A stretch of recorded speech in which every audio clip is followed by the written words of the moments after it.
नमस्कार दोस्तों, जैसा कि आप जानते हैं बिहार विद्यालय परीक्षा समिति के द्वारा एनएसपी कटअप लिस्ट जारी किया गया है।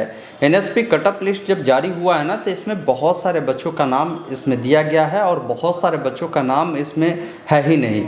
काफ़ी सारे बच्चों ने पूछा है कि सर हमारा नाम इस लिस्ट में आ चुका है तो आगे की प्रक्रिया बताइए, आगे कैसे हमें जो है जो बताई जाती है कि हर साल 12,000 रुपये की लाभ आपको मिलेगी 3 साल तक। आगे जब पीजी करते हैं तो 20,000 रुपये 2 साल आपको मिलते हैं। कुल मिलाकर 76,000 की बेनिफिट इस स्कॉलरशिप के तहत मिलता है। तो उसका लाभ हमें कैसे लेना है, इसका क्या आगे की प्रोसेस है वो बताइए। बहुत सारे बच्चों का कहना था कि कितने नंबर कम से कम है तो मेरा नाम इस लिस्ट में आया है, किस स्ट्रीम में। जैसे साइंस में अगर मान लीजिए मैंने पढ़ाई किया था और साइंस से पास आउट किया, कोई इंटर आर्ट से किया, कोई कॉमर्स से किया, तो कम से कम कितने नंबर वाले बच्चों को इस लिस्ट में जोड़ा गया है वो बताइए।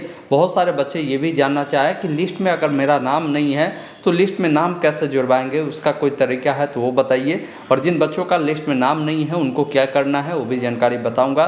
साथ में इसका अगर आप बेनिफिट लेना चाहते हैं तो आगे के प्रोसीजर तो बताऊंगा ही, इसमें क्या क्या डॉक्यूमेंट है जो आपको हर हाल में रेडी रखना है ताकि इसका अप्लाई करने से आप वंचित ना रह पाए। तो इस वीडियो को ध्यानपूर्वक देखिए, सभी प्रोसेस बिल्कुल डिटेल में मैं बात करूंगा। वीडियो को अभी तक आपने लाइक नहीं किया तो एक लाइक ज़रूर कर दीजिए और चैनल पे नए हैं तो सब्सक्राइब कर लीजिए इस प्रकार की लगातार अपडेट के लिए।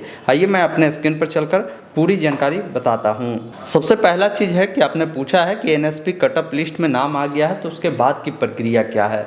तो सबसे महत्वपूर्ण है कि इसके आगे की प्रक्रिया, लिस्ट में अगर आपने नाम चेक कर लिया है तो अब इसका अप्लाई प्रक्रिया स्टार्ट होगा, जो कि नेशनल स्कॉलरशिप के पोर्टल से होगा। मैं आपको दिखाता हूं, यही वो वेबसाइट है जिसका लिंक मैं दे दूंगा, या आप गूगल में सिर्फ लिखेंगे एनएसपी तो आपके सामने ये जो पोर्टल है नेशनल स्कॉलरशिप पोर्टल का वो मिलेगा।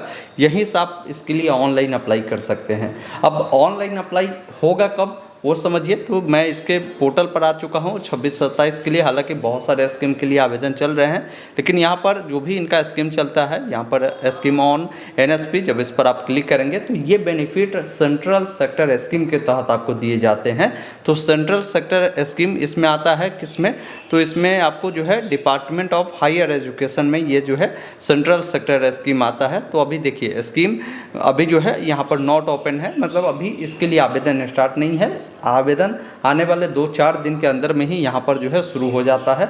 आप इसके लिए आवेदन प्रक्रिया को कर सकते हैं। इसमें कुछ कंडीशन होता है, जो बच्चे अप्लाई करना चाहते हैं ना वो समझ लीजिए कि क्या कुछ कंडीशन है। सबसे पहला कंडीशन है कि आप 12वीं कक्षा पास तो किया है, इस लिस्ट में नाम आपका होना चाहिए, तो लिस्ट में नाम भी आपका आ गया। दूसरी चीज़ है कि आपकी पारिवारिक इनकम जो है वो 8.5 लाख रुपए से कम होना चाहिए। आगे आप कहीं ना कहीं पढ़ाई जो है जारी रखे होंगे, वहाँ का भी आपको डिटेल बताना होगा। इससे पहले 12वीं पास किया उसका भी डिटेल आपको देना होगा।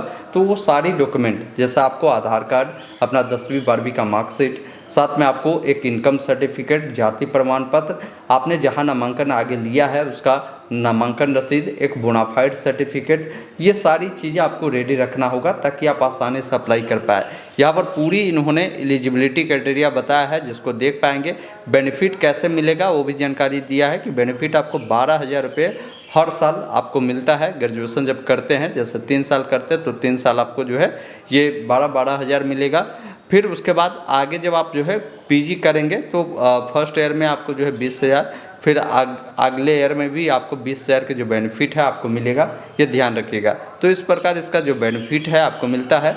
फिर मान लीजिए इस साल आपने लाभ लिया, अगले साल लाभ लेने के लिए आपको रिन्यूअल करना होता है, फॉर्म को रिन्यूअल कर आप इसका बेनिफिट ले सकते हैं। तो ये इसका जानकारी था। बहुत सारे बच्चों ने ये पूछा है कि जिसका नाम इस लिस्ट में नहीं आया वो क्या करेगा। देखिए, जिनका लिस्ट में नाम नहीं आया उनको कुछ करने की ज़रूरत नहीं है, आप कुछ कर भी नहीं सकते हैं। लिस्ट में नाम नहीं है, अगर आप बिहार के हैं तो आपको एक मौका है, बिहार पोस्ट मैट्रिक स्कॉलरशिप के थ्रू अप्लाई कर दीजिए। उसमें भी आपको अच्छी खासी राशि मिलती है, जिसके लिए भी आवेदन प्रक्रिया आरंभ है। आप जाएंगे ना हमारे वेबसाइट पर, इसका लिंक आपको मिल जाएगा बिहार पोस्ट मैट्रिक स्कॉलरशिप का, यहाँ से आप अप्लाई प्रक्रिया को पूरा कर सकते हैं। कुछ बच्चों ने पूछा है कि कम से कम कितना नंबर वालों का इस लिस्ट में नाम आया है वो बताइए। देखिए, अगर आपने साइंस से अगर पास आउट किया होगा ना, तो अगर कम से कम 223 नंबर है तो 223 नंबर वाले बच्चों का भी इस लिस्ट में नाम जोड़ा गया है।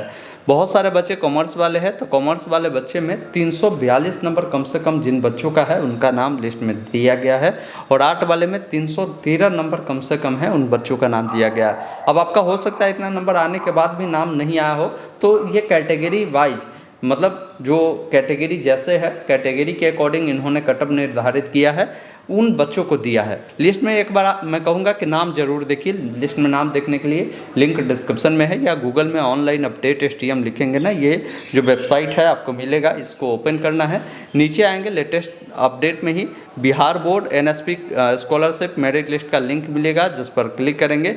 नीचे आएंगे ना तो यहाँ पर जैसे आर्ट का है, कॉमर्स का है, साइंस का है, सबका लिस्ट है। अब जिसका भी डाउनलोड करना है इस पर क्लिक करेंगे। जैसे ये जो लिस्ट आप देख पा रहे होंगे ये आर्ट का है। इसमें देखेंगे बच्चों का जो ये ऊपर में दिए गए भाई इतने नंबर पर बच्चों का जो है उठाया गया है। वही साइंस वाले में देखेंगे ना तो साइंस में भी ये टॉप में कितने नंबर है, किन बच्चों को उठाया गया वो देखेंगे। इसमें खोजने का तरीका है Ctrl F प्रेस कर आपको अपना जो है रोल नंबर, रोल कोड डालना है, या नहीं तो अपना नाम से भी खोज सकते हैं। और ये कॉमर्स का है, यहाँ पर आप पाकर एक बार ज़रूर देख लीजिएगा। नीचे जब आएंगे ना, कई बार ये लिस्ट में आपको नीचे दिखाता नहीं है, तो वैसे स्थिति में यहाँ से जब आप डाउनलोड करेंगे ना तो ये लिस्ट डाउनलोड हो जाएगा।